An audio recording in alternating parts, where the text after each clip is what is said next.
sampah sembarangan. Udah tahu sampah biang masalah, buang sampah pada tempatnya lah. Iya ya, kalau bukan kita siapa lagi? Ayo kita buat Jakarta jadi bersih.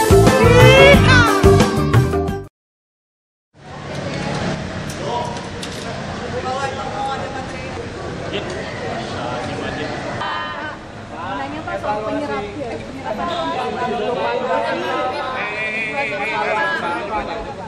evaluasi penutupan pintu keluar tol yang gimana Pak?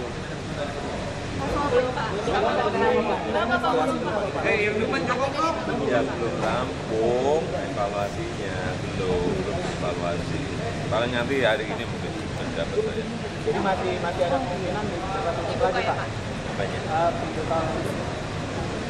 Ini belum kesimpulan ya. Penutupan itu menyebabkan yang di arteri justru menjadi sangat macet. Memang yang paling bagus menurut kita itu tolnya tidak ada pintu, tapi mobil bisa masuk tanpa harus bayar karcis. Artinya apa? Ya sistem kartu yang cepat, bukan nggak ngantri gitu loh. Gitu. Ya sistem manual gitu ya Pak ya? Ya sistem manual aja. Iya, artinya nggak manual lagi, sistemnya yang dibangun di situ. Ada kemungkinan penerapan di jalan tol gitu Pak. Ini yang masih, ini belum kesimpulan ya, tadi belum kesimpulan. Baru nanti ada laporan detailnya, tapi pengamatan lapangan kita seperti itu. Karena nanti ini menyangkut dari Polda, dari Desub, PU, semuanya akan lihat, akan memberi laporan. Pak, masalah jalan layang nontol gimana nih Pak? Namanya 71%, tapi nanti saya kira akhir tahun akan kelihatan nanti. Silpanya diperkirakan berapa Pak? Namanya? Ya nggak tahu, yang jelas pasti gede. Rata-rata kenapa menyebabkan juta rata-rata? Yang paling banyak masalah pembelian lahan.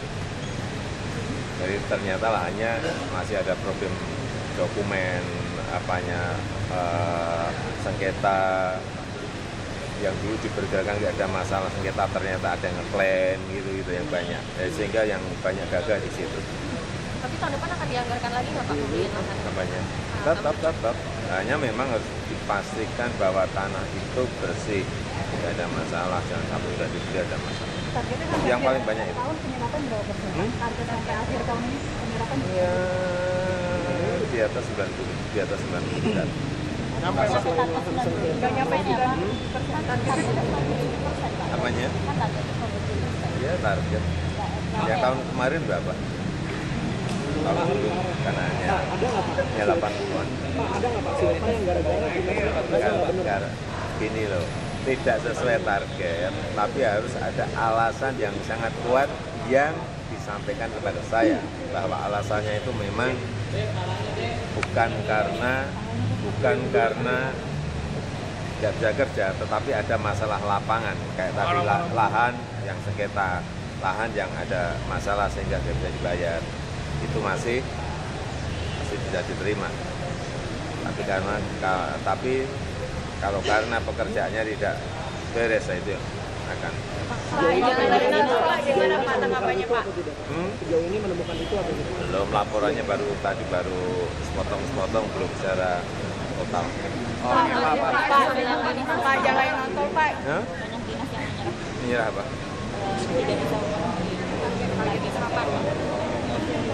Kalau alasannya tadi saya masih bisa terima, tapi kalau alasannya karena memang nggak bisa menyelesaikan persoalan, itu artinya kepala dinasnya yang nggak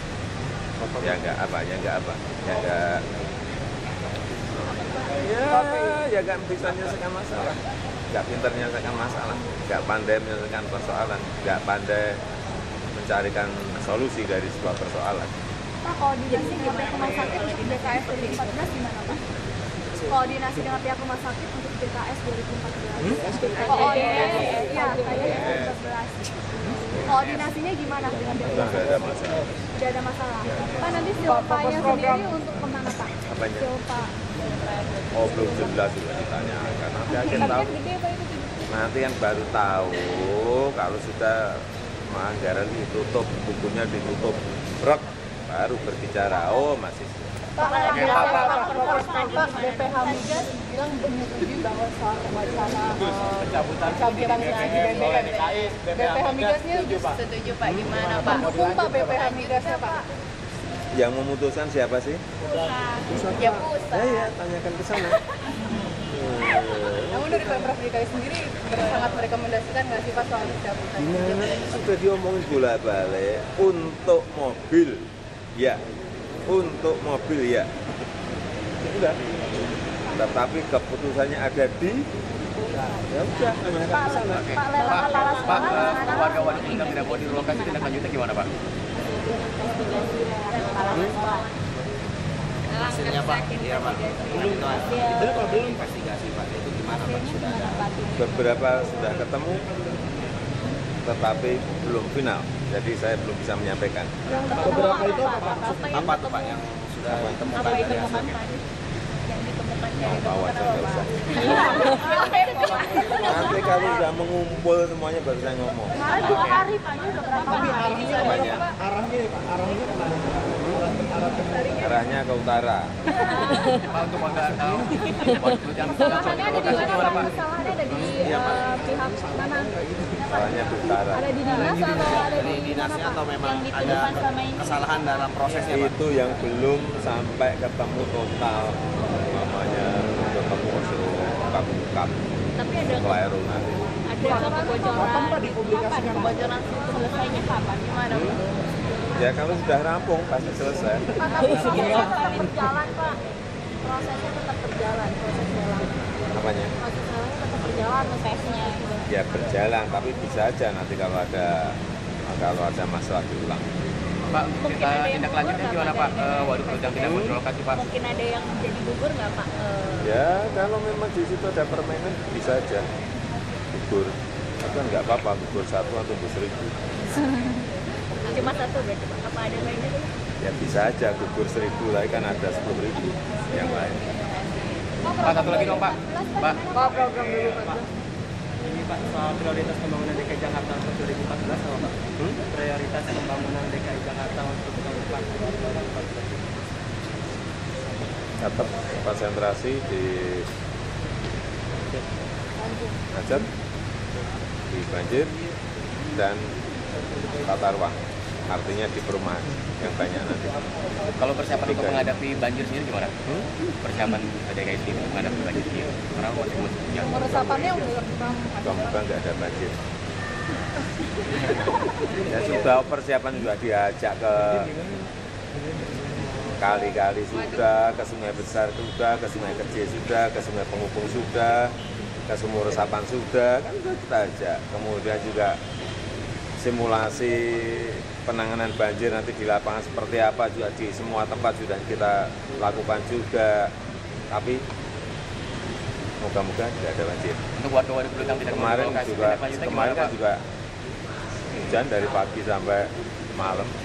Saya cek tadi malam jam berapa? Setengah 10 ke Manggarai, saya tengok airnya masih di bawah. Pak, untuk warga waduk yang nggak mau direlokasi, tindak lanjutnya gimana Pak? Apanya? Warga waduk yang tidak mau direlokasi masih selesai nih Pak, tindak lanjutnya gimana? Nggak mau direlokasi, mau dimanakan? Otomatis kan akan menghambat Pak, akan menghambat. Ya.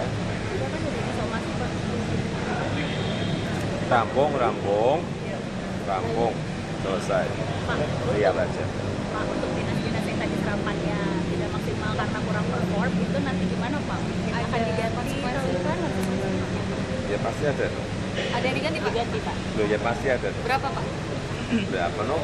Anggarannya belum rampung kok. Mana Pak? Oh, inisial Pak. Kan belum rampung, realisasinya ini rampungnya ini sampai tanggal 30. Tapi harus berarti ada yang siap-siap. Ya, siap-siap. Makasih Pak. evaluasi dinas PU Pak katanya dulu Desember mau dievaluasi. Apanya? Evaluasi dinas PU katanya Desember mau Aja, nanti akhir Desember. Ini belum berakhir. Pak, ini kan bis-bis sudah datang dari Oh ya, nanti jam 4 saya ajak nonton bis.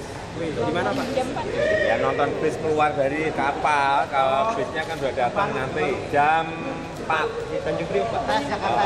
nanti saya mau ngajak Di mana Pak? Menko Menko Antara Jasa. Priok ya Pak? Hah? Priok.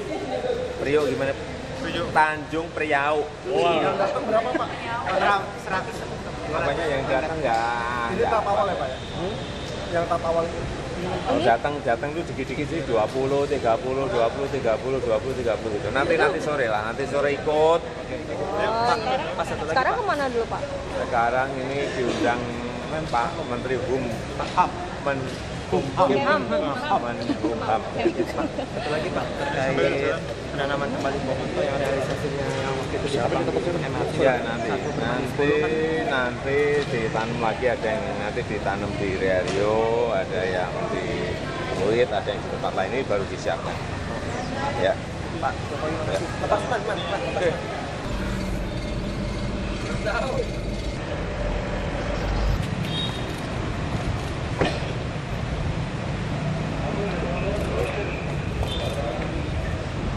Ini musim hujan, urusan banjir aja. Tapi kan masih banyak Pak Jokowi yang mendukung Pak Jokowi sekarang.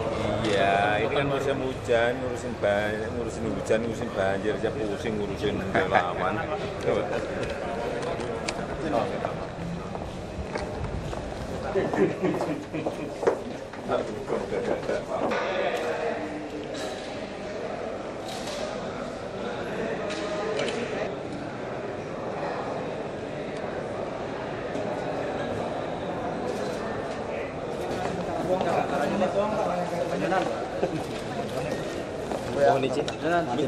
Bentar aja. Pak, Menteri sedikit dong Pak.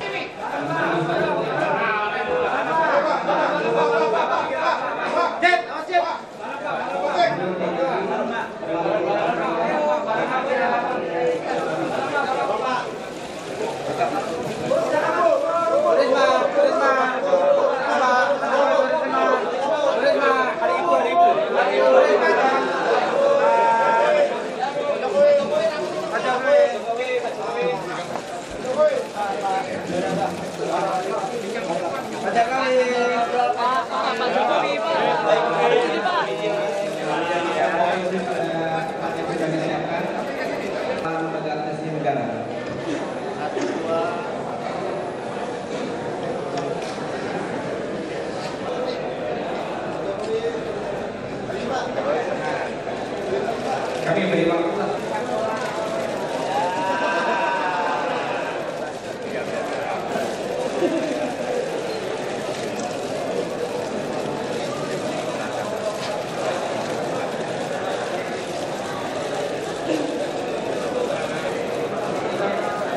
Sekali lagi kepada teman-teman media,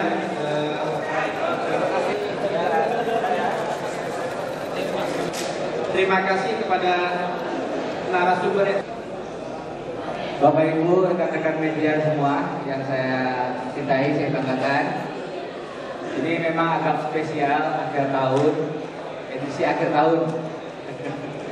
Biasanya kita ngadakan diskusi media bulanan tidak seramai ini, tapi karena hari ini memang saya yakin teman-teman juga melihat siapa yang ada di depan. Pak Agus, dia adalah Kepala Lembaga Administrasi Negara. Tentu Pak Menteri tidak perlu diperkenalkan sebagaimana di samping beliau Pak Jokowi. Pak Ignatius Jonan, Direktur Utama Kereta Api Indonesia, dengan berbagai macam inovasi beliau untuk kereta api kita, dan Ibu Risma, Wali Kota Surabaya. Hari ini kita sama-sama akan mendengarkan paparan-paparannya. Memang tidak panjang, mudah-mudahan sampai setengah 4 begitu. Tapi Pak, nanti setelah itu kita pertama kali sebelum kita berdiskusi.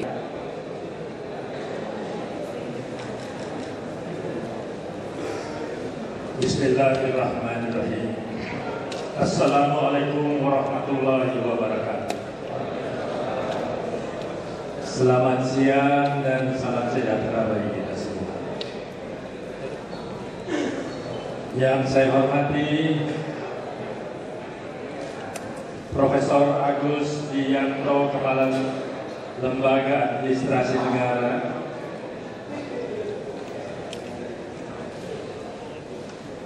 Bapak Joko Widodo, Gubernur Provinsi DKI Jakarta, Ibu Tri Risma Harini, Wali Kota Surabaya, Bapak Ignatius Johan, Direktur Utama PT Kereta Api Indonesia, serta yang saya banggakan, Wakil Menteri Hukum dan HAM, serta para pejabat eselon 1 dan 2 di lingkungan Kementerian Hukum dan HAM, serta rekan-rekan wartawan yang saya muliakan. Pada kesempatan yang berbahagia ini, tentunya marilah kita pertama-tama memanjatkan puji dan syukur kehadiran Tuhan Yang Maha Esa atas nikmat dan karunia-Nya, sehingga pada hari ini kita dapat hadir dalam kegiatan diskusi media dengan tema membangun pelayanan publik yang profesional dan anti korupsi. Saudara-saudara yang saya hormati, sebagaimana kita ketahui, setiap aktivitas penyelenggaraan birokrasi pemerintahan pada hakikatnya merupakan bentuk pelayanan publik, di mana untuk itu aparatur birokrasi sebagai pelayan publik, public servant, haruslah mengarah pada kultur melayani masyarakat. Waktu pelayanan yang terlalu lama, birokrasi yang berbelit-belit dan kurangnya transparansi, hal ini diperparah pula dengan maraknya tindakan korup dan budaya pungli di dalam, yang mengakibatkan ketidakpercayaan masyarakat. Makna yang sangat dalam karena menggambarkan masih buruknya birokrasi dalam melayani masyarakat. Pelayanan publik yang lambat dan terkesan sulit cenderung menghadirkan potensi penyimpangan. Kalau ada pungli, dan yang sulit pun bisa dipermudah bila ada pelicin. Bahwa bidang-bidang pelayanan publik di kementerian ini sangatlah banyak dan beragam. Control authority, pemberian bantuan hukum, kekayaan intelektual memerlukan regulasi. Kementerian Hukum dan HAM sebagai bagian dari birokrasi pemerintahan saat ini sedang dan akan terus melakukan berbagai ikhtiar untuk selalu memperbaiki kualitas pelayanan publik. Review business process, layanan publik online, dan optimalisasi teknologi informasi untuk perbaikan sistem merupakan beberapa langkah yang kita tempuh untuk memperbaiki kualitas pelayanan publik. Nantinya diharapkan akan terwujud pelayanan publik yang cepat, tepat, dan akurat, serta tentunya anti pungli. Bentuk komitmen kami untuk memberikan pelayanan secara profesional dan juga meminimalisir potensi korupsi dan juga bebas pungli dan teknologi informasi. Layak pertama, mampu menyelesaikan permohonan pendaftaran jaminan fidusia yang awalnya selesai dalam hitungan hari. Pemohon tidak perlu datang ke kantor wilayah. Ikhtiar memperbaiki pelayanan terus dilakukan. Evaluasi serta perbaikan bisnis proses layanan dokumen keimigrasian dilakukan guna mewujudkan pelayanan keimigrasian yang lebih mudah, aman, transparan, serta memberikan kepastian, serta jaminan pelayanan prima, identitas ataupun kitab elektronik, e-kitas dan e-kitab pada kantor-kantor imigrasi terpilih. Pembayaran PNBP, pelayanan paspor melalui bank, pembukaan unit layanan paspor UL dari internasional kita. Seiring dengan hal tersebut, dilakukan penertiban biro jasa, pengajuan permohonan melalui internet, dan adanya fasilitas informasi tentang status permohonan melalui Short Message Service (SMS) yang merupakan jajaran Direktorat Jenderal Imigrasi Kementerian Hukum dan HAM. Dan kunjungan berbasis IT dan aktif jajaran pemasyarakatan untuk menghilangkan praktek pungli dalam kegiatan kunjungan di lapas maupun rutan. Saudara-saudara yang saya hormati, selain perbaikan sistem, Kementerian Hukum dan HAM juga sedang melaksanakan upaya perbaikan di bidang sumber daya manusia. Eksternal, ada ombudsman, lembaga swadaya masyarakat LSM, hingga perguruan tinggi dilibatkan secara nyata. Proses open bidding jabatan dimulai dari pengisian jabatan Inspektur Jenderal.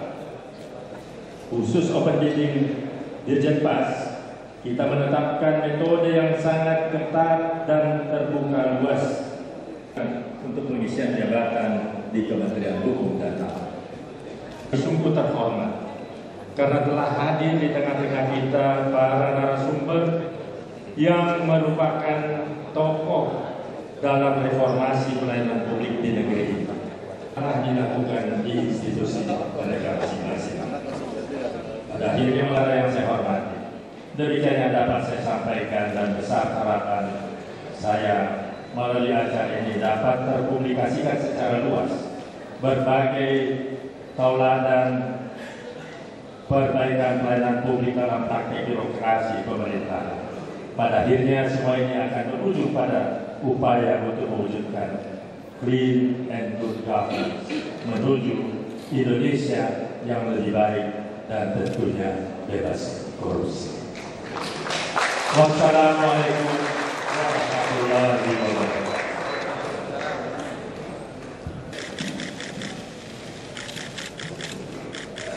Terima kasih Pak Menteri. Saya yakin teman-teman udah nggak sabar nunggu pembicara-pembicara yang lain nih.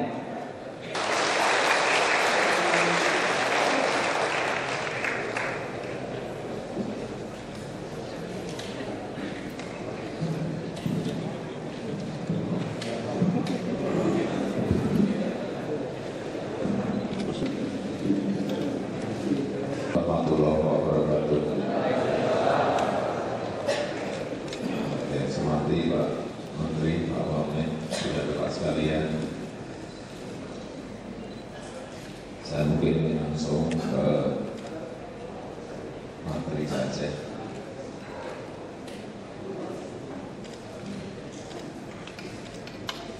Kok diem semuanya dapat?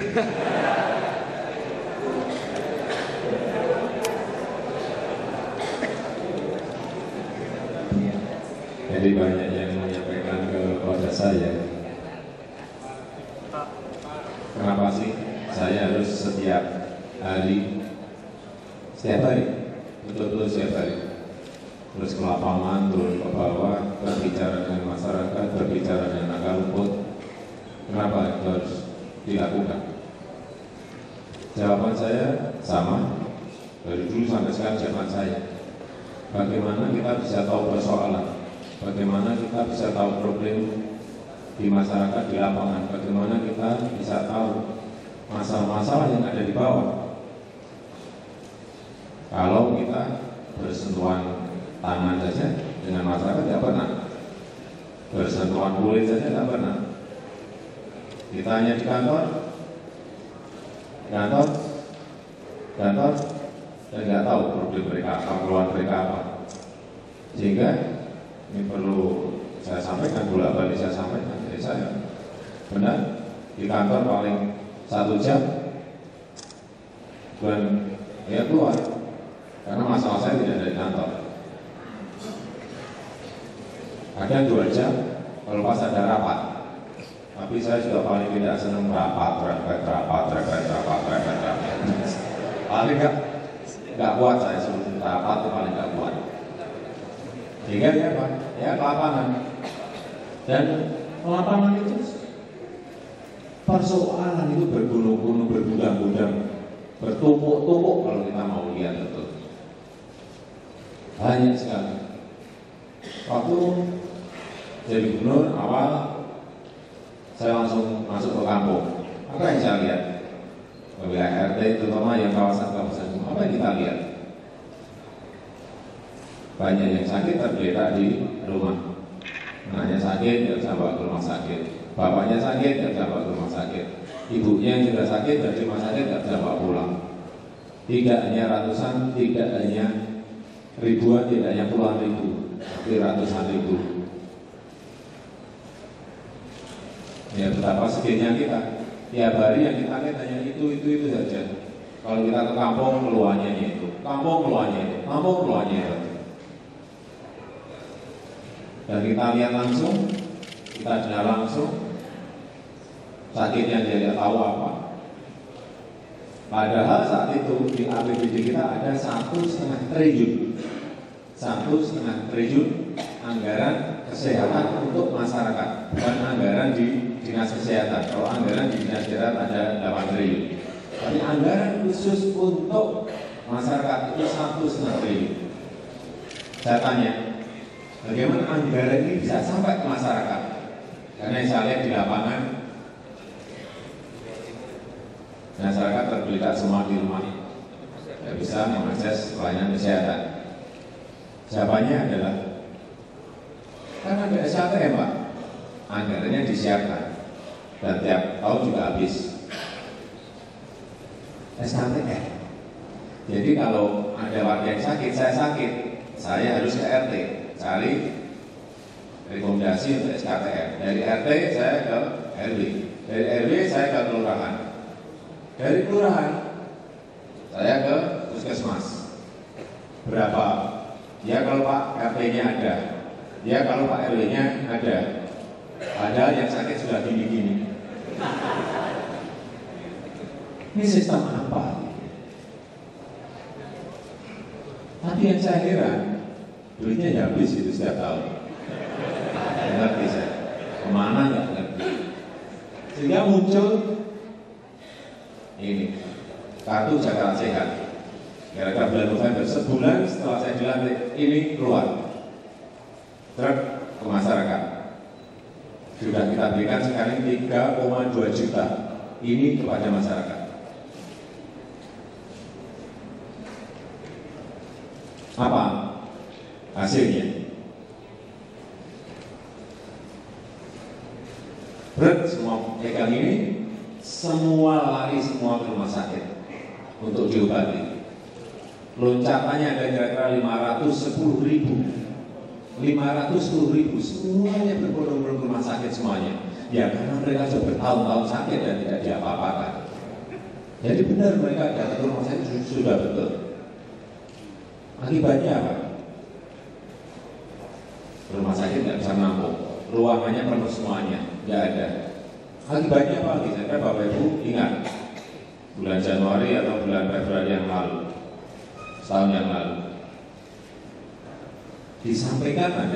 yang disampaikan adalah sistem ini sistem yang terintegrasi dengan bank dan rumah sakit. Sistem ini tidak benar. Sistem ini tidak siap. Betul begitu? Benar. Tapi sistem ini sebetulnya tidak kita siapkan lama. Hanya memang rumah sakitnya yang tidak siap. Bukan karena tidak siap menerima pasien, tidak. Karena sudah berpuluh-puluh tahun bertumpuk-tumpuk sakit di rumah dan tidak bisa membawa ke rumah sakit. Itu aja persoalannya, bukan rumah sakitnya tidak siap, tidak. Dan saya mau dimaksudkan saat itu, Bapak Ibu mungkin ingat, mau di impeachment, mau dimundurkan. Waduh, senang banget saya. Kalau saya pada saat itu saya dimundurkan gara-gara masalah memberikan pelayanan kesehatan, waduh saya alhamdulillah saya syukuri betul saat itu. Tapi sampai sekarang saya tunggu nggak mau lagi. Yang impeachment tadi loh, nggak ada. Karena apa? Ya mereka melihat fakta di lapangan ini dibutuhkan. Hasilnya tadi beludak tadi. Sekarang normal. Setelah semua ditangani normal kembali. Saya yakin setahun lagi rumah sakit langsung drop ininya. Karena yang sakit sudah ditangani semuanya. Meskipun sekarang kalau Bapak Ibu semuanya Bapak Ibu ke rumah sakit coba dicek, di rumah sakit masih ngantri jam 3, ngantri jam 2 malam untuk dapat antrian kamar, antrian operasi. Ya karena bertahun-tahun ditumpuk-tumpuk tidak ditangani. Tapi saya yakin setahun lagi sudah posisi akan normal karena semuanya sudah ditangani. Artinya apa? Sistem ini sudah benar, sistem ini gampang diakses oleh masyarakat dan gampang digunakan oleh masyarakat. Hanya sistemnya sekarang ini harus ke puskesmas dulu. Puskesmas berikan rujukan baru bisa ke rumah sakit. Jadi jangan sampai kayak kemarin-kemarin karena orang sangat euforia senang banget masuk angin aja ke rumah sakit, sakit manu ke rumah sakit. Sekarang enggak, kalau hanya masuk angin, sakit paru cukup di puskesmas cukup. Tangani di sini cukup, dari rumah sakit mulai bisa dikendalikan meskipun sekarang masih banyak. Ini pelayanan kesehatan yang menurut saya tersisa. Banyak daerah saya kira yang menganggarkan sama seperti di sini, menganggarkan anggaran untuk kesehatan masyarakat, tapi sistemnya apa itu yang tidak dibangun. Dan dari ini kita bisa tahu apa itu rekodnya pasien, bisa tahu sekarang sakit apa, tahun depan sakit apa, terus bisa dilihat atau apa tahun-tahun sebelumnya bisa dilihat dari sini. Dan yang kedua juga keluhan yang saya tangkap saat masuk ke kampung, banyak anak-anak yang tidak sekolah. Saya tanya, lu kan sekolah gratis? Iya Pak, sekolah gratis. Banyak kan yang sekarang dipakai kampanye sekolah gratis. Tetapi kenapa banyak anak yang tidak sekolah? Ya karena sekolahnya tidak hanya masa bayar SPP kan. Ada 13 komponen biaya sekolah. Tapi seragam, beli sepatu, beli buku, untuk uang les, ini problemnya ada di situ. Sehingga keluar lagi nih kartu Jakarta Pintar seperti ini, yang terkoneksi dengan bank juga, Bank DKI. Ini sistem lagi. Ini dipakai untuk apa? Beli buku, beli seragam, beli sepatu, beli tas sekolah. Karena anak-anak juga anak yang miskin, meskipun SPP gratis, suruh sekolah mereka. Kalau nggak pakai sepatu, malu sama rekan-rekannya. Nggak pakai seragam, nggak malu kan? Seragam udah jelek, dia malu. Ini hal yang kecil seperti ini tidak mungkin diketahui. Nggak mungkin akan diketahui kalau kita nggak sering ke lapangan, kita nggak sering berjumpa dengan masyarakat, nggak mungkin akan ketemu kalau kita nggak pernah bersentuhan kulit dengan masyarakat, nggak mungkin. Jadi kantor nggak mungkin ketemu, seperti ini nggak mungkin ketemu. Yang ini sudah kita berikan kepada 381.000 anak. Yang tadi yang ini 3,2 juta masyarakat. Dan terus akan kita berikan. Yang kaya pun silakan, Bapak Ibu yang sudah kaya-kaya pun pegang ini boleh. Tapi kalau nanti sakit, masuk pasti nggak mau. Karena banyak yang menanyakan, Pak, itu orang kaya bisa menggunakan ini. Silakan orang kaya, nggak malu. Silakan. Tetap kita cek ya, kalau benar orang kaya benar, nggak pasti kita cabut. Kalau ada yang mau main-main, silakan. Masa orang juga sedang sakit. Kemudian yang paling penting lagi menurut saya, tadi juga Pak Menteri, Pak Wamen sudah menyampaikan mengenai rekrutmen ini hal yang paling penting, paling dasar sekali. Terutama di tempat-tempat yang menurut kita itu yang berhubungan dengan masyarakat. Ini penting harus direform.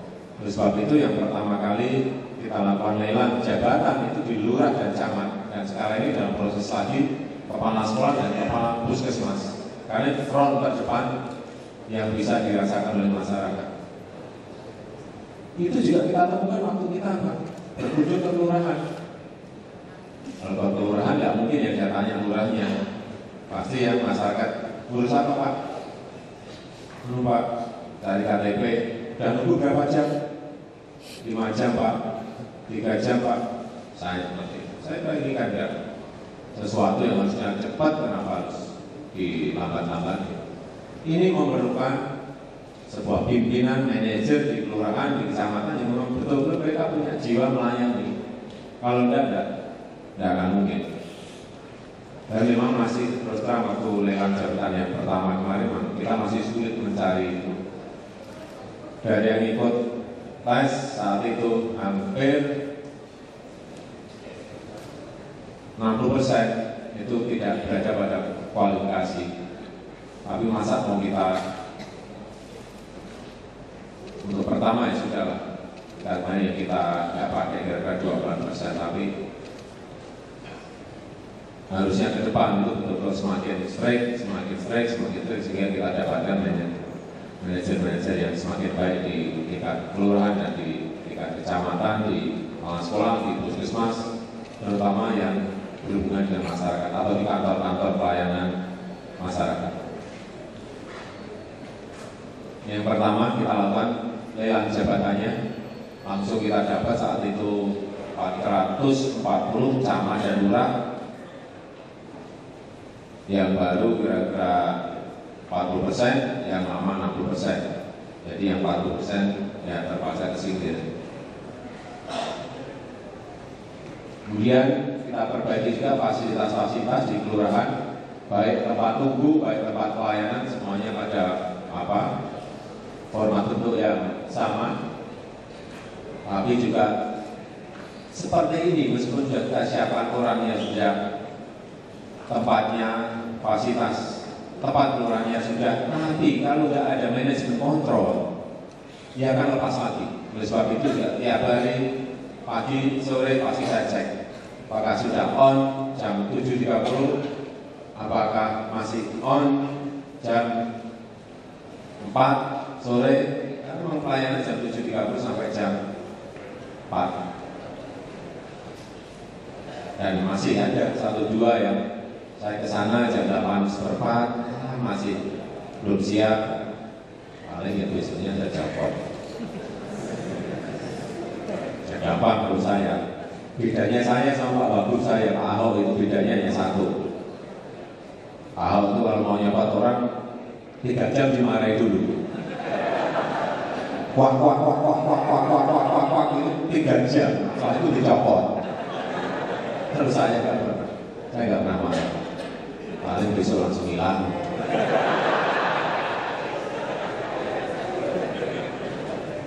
Ini yang PTSP kita.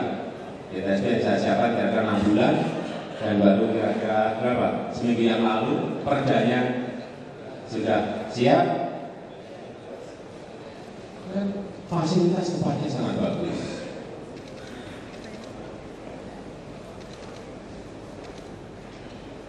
Ruang tunggu sangat bagus. Sistemnya disiapkan. Tetapi kalau tidak ada manajemen kontrol yang baik, jangan harap kita akan mendapatkan juga yang terbaik. Kebiasaan ini menurut pengalaman saya di waktu di Solo 2 tahun membiasakan agar berada pada form yang betul. Terus dicek lagi. Memang harus seperti itu. Cek pertama, ya kalau yang belum biasa dengan saya, waduh, udah pernah cek aman. Besoknya pasti cek lagi.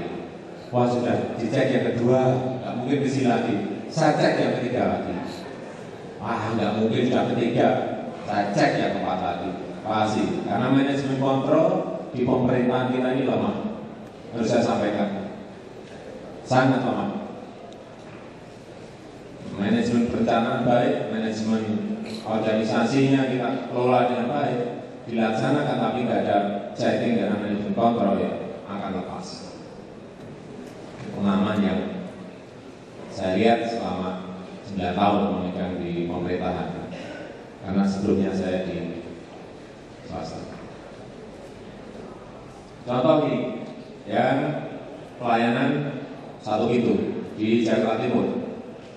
Sebulan sebelumnya, 1,5 bulan sebelumnya saya sudah cek masalah pelayanan di SIUP dan TDP.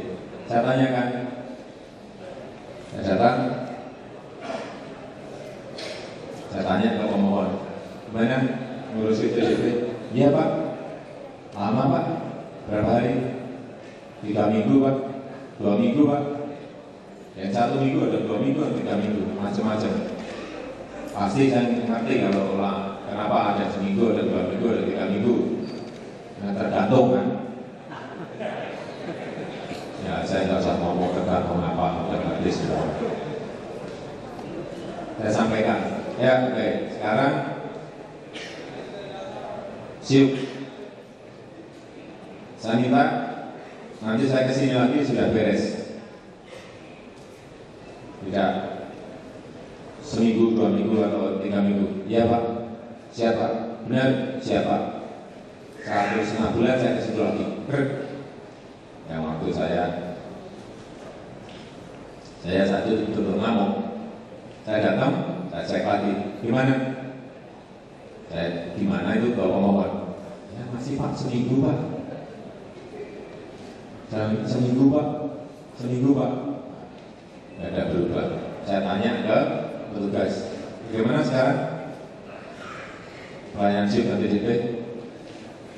Anu Pak, karena saya sudah tanya ke gini, waduh jawabnya apa ini ya? Jawab 3 hari, misalnya jangan-jangan di sana 2 minggu. Sesuai SOP Pak, SOP itu berapa? 3 hari Pak, sana mau seminggu.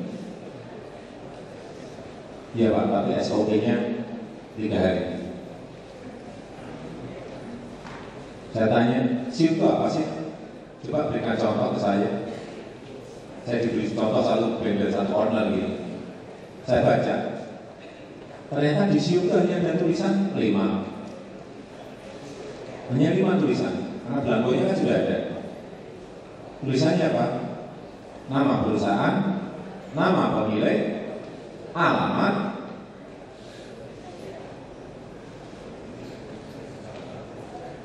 perusahaannya jenis apa, modalnya berapa. Hanya itu aja, nggak ada yang lain. Coba saya minta tulis itu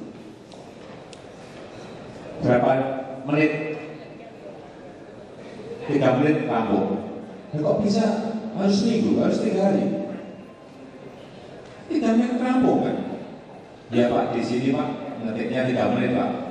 Tapi yang di atas Pak itu nunggu tanda tangannya seminggu Pak. Ternyata yang problem tidak di kantornya, tapi yang di atas yang tanda tangan. Saya minta, makanya saya bawa ke atas, diantar oleh kepala yang di bawah. Harusnya naik ke lantai 3, saking bingungnya diantar naik ke lantai 4. Tidak naik lift, naik tangga ini. Sudah di bawah marah, dibawa ke lantai 4, tuk lalu. Bukan di sini Pak, turun lagi. Saya kan sudah marah, sudah di suruh naik, turun. Udah masuk ke ruang lantai 3. Kemudian saya tanya bagian tanda tangan. Harusnya ada 30 orang, nggak ada, yang ada hanya 7 orang. Yang bertanda tangan juga nggak ada. Saya suruh buka komputernya, kelop Pak, daping, dibuka, nggak bisa. Satu lagi buka, nggak bisa, sudah. Di Jakarta saya marahnya sekali itu, saya bandingin tadi. Apanya? Order yang besar. Biasanya nggak pernah marah, tapi karena ini betul-betul sudah menjengkelkan, dibawa udah marah, dibawa ke lantai 4 capek, datang ke lantai 3 nggak ada orangnya sudah. Ya, ada orangnya juga ada batasnya. Biasanya copot semua. Ini yang online, yang pajak online untuk hotel, sudah, restoran, sudah, untuk tempat parkir, tempat hiburan online. Dan dengan online ini betul-betul peningkatan pajak kelihatan sekali. APBD waktu saya masuk 41 triliun APBD kita ini, supaya ya semua warga DKI tahu APBD kita Indonesia 41 triliun. Tahun depan ini, setahun setelah menjabat, tahun depan ini APBD kita 69 triliun. naiknya 28 triliun. 28 triliun, bukan miliar, triliun. Saya jadi wali kota 5 tahun di Solo, itu hanya megang itu 3,5 triliun. Ini 1 tahun, bukan 5 tahun, ini 1 tahun, saya ulang lagi. 1 tahun, tahun depan itu 69 triliun, 1 tahun. 1 tahun. Saya ulang supaya nanti baru pikir 5 tahun. 1 tahun, gede sekali. Artinya sebenarnya persoalan-persoalan di DKI bisa segera diselesaikan, bisa asal duit itu tepat sasaran. Perencanaannya ada semuanya, DKI perencanaan sudah ada semuanya, dan kita paham betul, sudah ngerti semuanya, katam semuanya, persoalannya apa, problemnya apa, ngerti semuanya. Hanya apa? Eksekusinya yang terlambat. MRT itu direncanakan sudah 25 tahun. Direncanakan 25 tahun direncanakan,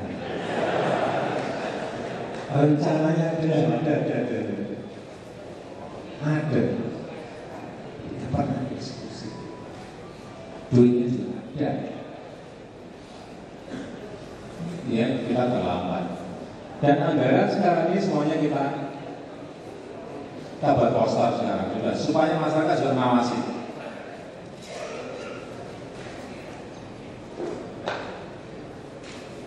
Ini anggaran kita buat poster seperti ini, di web juga, kemudian buat poster per kelurahan ada, kelurahan bisa ngecek, kemudian kalau ada komplain, komplainnya ke siapa, di bawah ada semuanya. Siapa yang berani buat APBD dibuat poster seperti ini?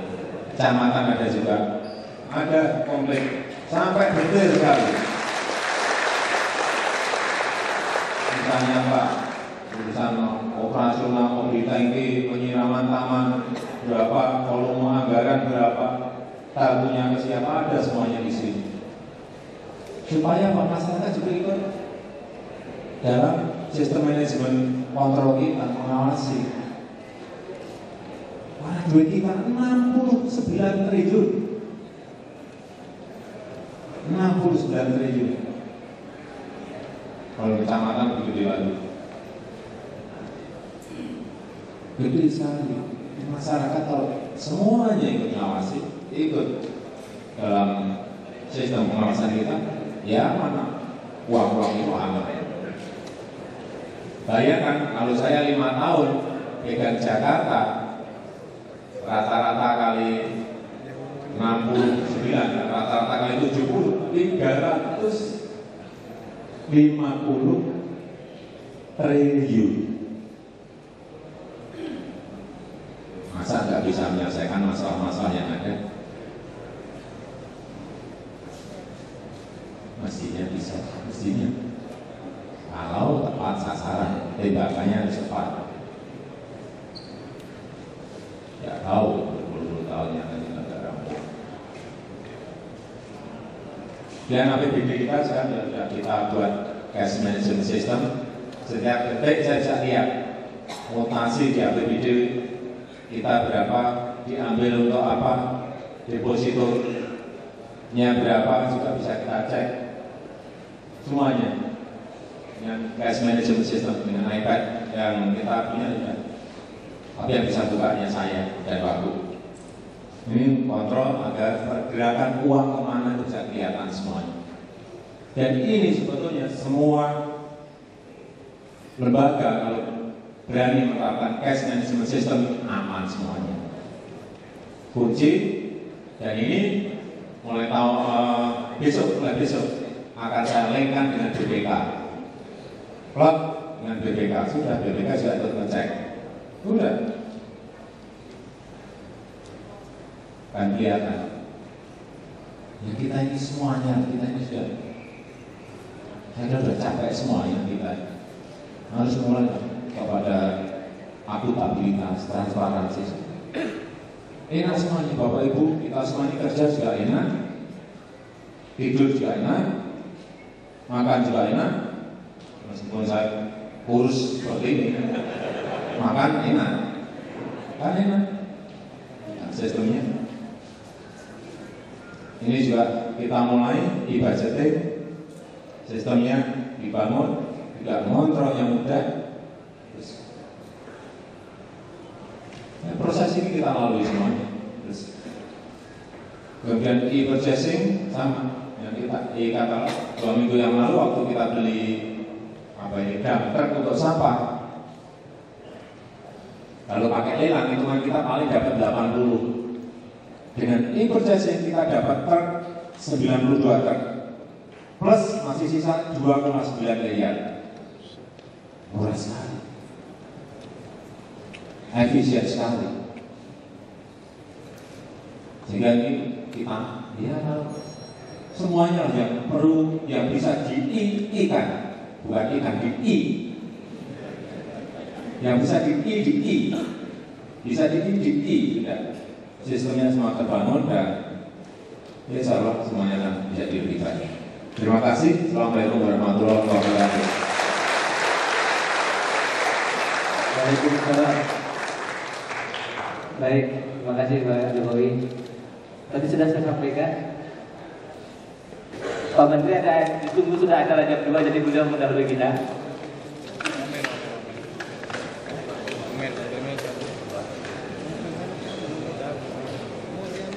Terima kasih Pak Menteri.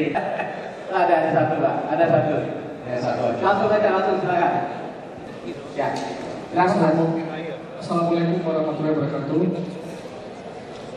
Mohon izin Pak Wamen, mohon izin Pak Gubernur.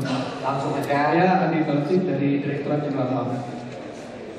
Terkait dengan paparan Bapak terkait dengan pelayanan kesehatan, saya sebagai warga DKI Jakarta juga ingin mempertanyakan Pak, dari apa yang Bapak sudah upayakan terhadap pelayanan kesehatan terhadap warga DKI Jakarta, tentunya apakah pelayanan tersebut sudah menyelesaikan persoalan-persoalan warga DKI Jakarta terkait dengan kesehatan Pak?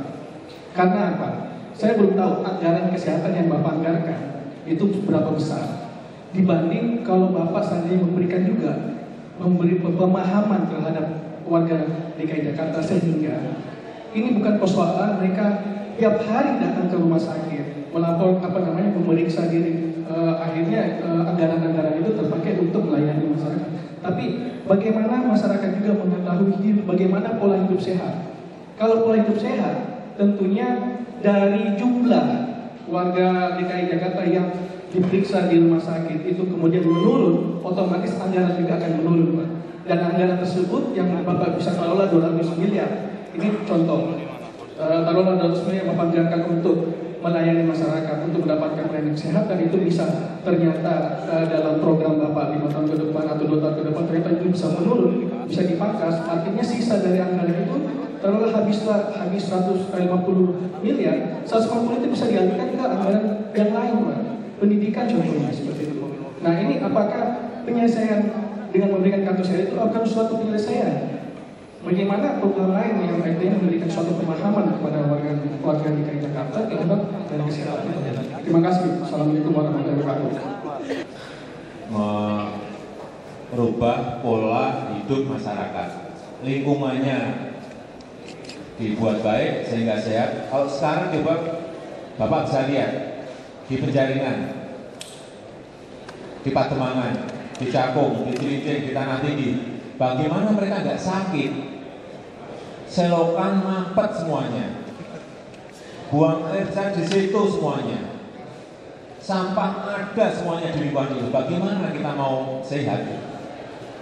Yang benar adalah memang menyiapkan sebuah lingkungan yang sehat, pola hidup yang sehat pada masyarakat.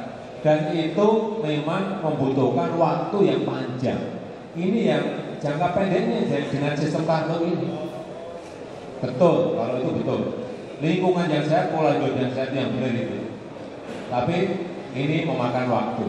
Sehingga crash program kita ya ini menyelesaikan yang sakit-sakit. Dan sekarang bisa kita lihat, waktu saya baru masuk jadi gubernur, setiap hari ke kantor itu ada 20-30 orang datang ke saya. Sakit, masa sakit, masa sakit, masa sakit.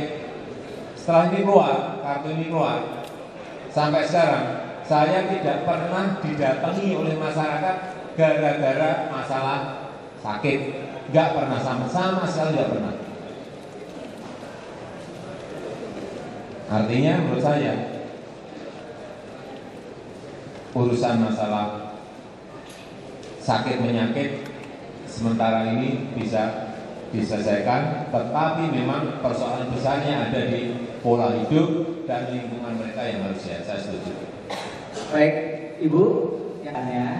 Assalamualaikum warahmatullahi wabarakatuh. Waalaikumsalam. Pertama, saya mau menanyakan apakah betul Pak Jokowi mau nyapres? Bu, Ibu siapa namanya, Bu? Dr. Sulastri. Dari Rakyat. Dari rakyat. Oke. Karena maaf saja ya, saya udah tua ini mikirnya Wali Kota Solo nggak selesai, DKI baru 1 tahun. Kalau nyapres lagi kayaknya nggak jejak dan ma'ruf gitu. Ya, sebagian dari Jakarta berpikir seperti itu, Pak, selesaikan dulu 5 tahun begitu ya. Nanti kalau prestasi ya kita dukung. Gitu. Yang kedua, saya ingin menanyakan sebenarnya usul ya. Yang terkait dengan kan, topik, Bu ya, yang terkait dengan topik ya. Usul kan untuk kepentingan DKI. Nah, ya kan problem kita itu kebanyakan rakyat di DKI. Ya, datang dari Jawa Barat, Jawa Tengah, Jawa Timur, bahkan dari luar Jawa, dari Banten. Kalau lebaran kosong, problem kemacetan hilang, jadi MRT, subway segala macam nggak perlu. Jadi problemnya bukan di jalan atau di bangunan, tetapi di income rakyat.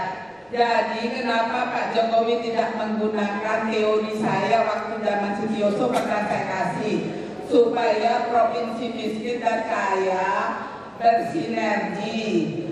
Kan tadi udah ngomongin ya kan, kita orang Jakarta menengah itu beli baju dapat pajak, beli satu dapat pajak, rumah kena PBB, semua masuk DKI. Kenapa tidak dipinjamkan kepada gubernur sebelah atau langsung kepada rakyatnya, sehingga nggak ada lagi rakyat urbanisasi ke Jakarta. Nilai subway, nilai MRT, nilai apapun itu dipinjemin aja ke rakyat-rakyat Jawa Tengah, Jawa Timur. Jangan ketawa Pak Jokowi. Sultan Hamengkubuwono menanyakan waktu itu, enaknya saya gabung sama provinsi mana. Kalau Sutioso udah gabung sama Banten dan Jawa Barat, tapi dia terus kan berhenti, akhirnya nggak lanjut. Ya ini sederhana ya, katanya pemimpin partai harus memikirkan rakyat, bukan bangunan-bangunan elit atas. Ya, jangan terpengaruh antara jasa, dan nggak boleh minjem World Bank, nggak ada lagi boleh pinjaman luar negeri. Baik Bu, dan saya cukup ya anu kadang tidak usah terlalu khawatir. Kalau Anda banyak memberi kesempatan pada saya, Anda bisa di Menkumham, bukan wakil doang. Tapi kalau Anda mikir itu ya, jadi rakyat siapapun boleh ngomong. Belusukan itu untuk dapat rakyat, tapi nggak usah pakai TV. Karena kalau udah pakai TV disiapin dulu jadinya diam-diam kamar kayak pemimpin-pemimpin zaman dulu ya Pak Jokowi. Makasih, assalamualaikum. Ini tadi harusnya kan urusan pelayanan publik, urusannya apres. Ya tapi nggak apa-apa, sebagai masukan untuk saya. Ibu, jadi ibu kota ini adalah saya kira milik seluruh rakyat Indonesia. Memang problem besar di Jakarta ini adalah urbanisasi. Kalau kita bisa mencegah itu, ya orang nggak akan berbondong-bondong ke Jakarta. Problem besarnya adalah banyak daerah kita ini di Indonesia yang miskin. Mencari pekerjaan di daerahnya sangat sulit. Nah di Jakarta ini pertumbuhan ekonominya paling tinggi, peredaran uangnya juga paling tinggi. Ya pasti kalau ada gula semutnya pasti datang, itu otomatis. Tapi kalau kita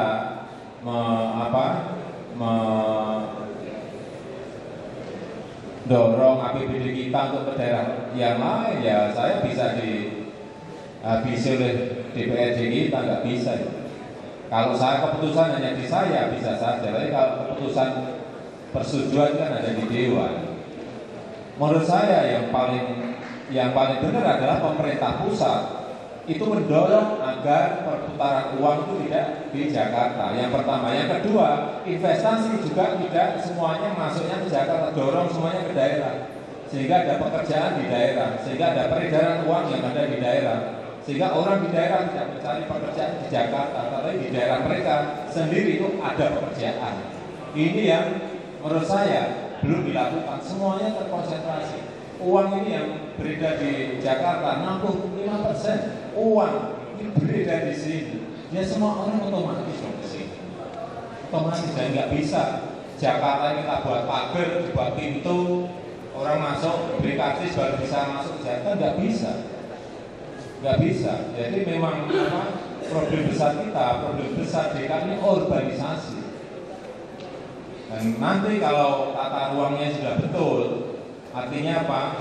Ada vertical housing yang untuk masyarakat yang tidak mampu. Dan konsentrasi kita ini sekarang masih pada mengejar dalam pemenuhan di basic human need, di kebutuhan dasar bagi masyarakat. Bukan, kita nggak bermimpi kok yang tinggi-tinggi. Sehingga keluar kartu Jakarta Sehat, kartu Jakarta Pintar, karena konsentrasi kita ke masyarakat yang tidak mampu. Juga sekarang juga sama. Saya nggak pernah ke mall, nggak pernah ke apartemen mewah. Kenapa saya terus terjunnya ke rakyat yang miskin-miskinnya? Karena problem besarnya ada di situ. Kalau yang gede-gede itu diberi peluang itu udah pinter-pinter, cari uang, cari duit, udah pinter. Lagi yang kecil-kecil, tolong dilihat yang masyarakat yang ada di bawah. Betul-betul sangat. Ibu pergi dari Kuningan, pergi dari Sudirman Tamrin, dari lantai 40 dan 60 langsung ke Penjaringan, ke Pademangan, Tanah Tinggi, ke Cakung Cilincing. Betapa gap kesenjangan itu sangat lebar sekali. Pak Denny. Baik, terima kasih Pak Jokowi. Karena sudah ditunggu agenda selanjutnya beliau ini. Masih ada Bu Risma dari Wali Kota Surabaya dan Pak Nasir Jonan, Dirut Kereta Api. Pak, mohon kita bergeser ke depan, Pak. Terima kasih. Pak Agus ini dengan reformasi birokrasinya di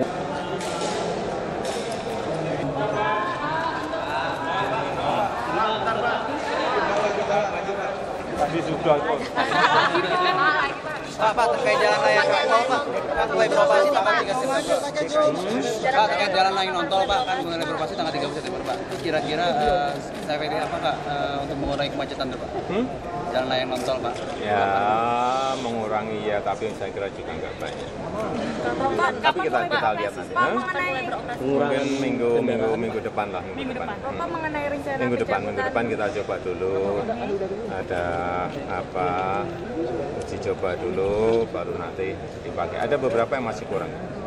Jadi kekurangannya siap belum 100% ya? Ya kecil-kecil yang rambu-rambu kan perlu dipasang rambu, lampu-lampu kan perlu pasang lampu. Berarti Senin bisa beres ya? Kan jadi pas Senin bisa beres. Bapak mengenai rencana Pak Ahok sambil jalan, Mas. Bapak mendukung rencana Oh yang ngomong, saya sudah ngomong bolak-balik, tapi keputusan itu ada di pemerintah pusat. Urusan itu ada di pemerintah pusat, ya, bukan urusan kita. Kita hanya mengusulkan. Kalau dari Bapaknya sendiri? Dari Bapak Jokowi. Kan sudah saya sampaikan bolak-balik. Saya kira bagus kalau itu diputuskan oleh pemerintah pusat, tapi hanya untuk mobil loh ya. Untuk mobil, bukan untuk sepeda motor, bukan untuk truk, bukan untuk bis. Mobil untuk cc tertentu saja atau semua mobil, Pak? Semuanya. Bapak kemarin sudah dipanggil DPRD DKI nggak, Pak, terkait dengan pencabutan subsidi? Belum. Pembahasannya kapan, Pak Jokowi? Pembahasannya? Nggak tahu. Nggak tahu kok.